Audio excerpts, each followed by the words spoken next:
তো খালিল ভাই ভালো আছেন? ইনশাআল্লাহ আপনাকে দোয়া আশীর্বাদে আছি ভালো। তো আজকে আমার পাবলিকে তো অসাধারণ একটা গান শোনাবেন।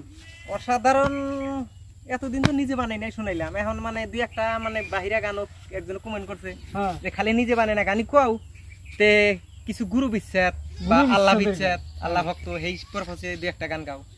সেই পারপসে মানে একটা গান আমি কুবের নিকে আমার দর্শকদের শোনানোর জন্য আশা করছি আর কি। যাই হোক প্রিয় দর্শক বন্ধুরা, আপনারা কমেন্ট করতে কেউ ভুলবেন না, সবাই আপনারা কমেন্ট করবেন। এখন আমরা শুনি গ্রামের প্রতিভা খায়রুল ভাই। তো খায়রুল ভাইয়ের কণ্ঠে আমরা একটি অসাধারণ গান শুনি। তো এখন আছে খায়রুল ভাই, তো একটা অসাধারণ গান শোনাবো, আপনারা শুনবেন আর আপনারা প্রত্যেককে ভিডিওটা শেয়ার করে দেবেন বলে আশা করি। তো এখন আমরা খায়রুল ভাইয়ের কণ্ঠে অসাধারণ গানটা শুনি, যার দিলে নাই খোদারি রিস্ক।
যাই হোক প্রিয় দর্শক বন্ধুরা, আপনারা প্রত্যেকে কমেন্ট করবেন আপনাদের কাছে কিরকম লাগছে। তো আমার সাথে যে ভাই একজন আছেন, আপনার কাছে কি ভালো লাগছে? আমার কাছে ভালো লাগছে, ভালো লাগছে না? ভালো লাগছে ইনশাআল্লাহ। তো যাই হোক প্রিয় দর্শক বন্ধুরা, আপনারা কেউ কমেন্ট করতে ভুলবেন না, আপনারা সবাই কমেন্ট করবেন। গ্রামের প্রতিভা খায়রুল ভাইয়ের কণ্ঠে আপনারা অসাধারণ গান শুনতে আছেন, আরো শুনবার পাবেন। তো আপনাদের সবাইকে ধন্যবাদ, দেখা হচ্ছে নেক্সট আরেকটা ভিডিও।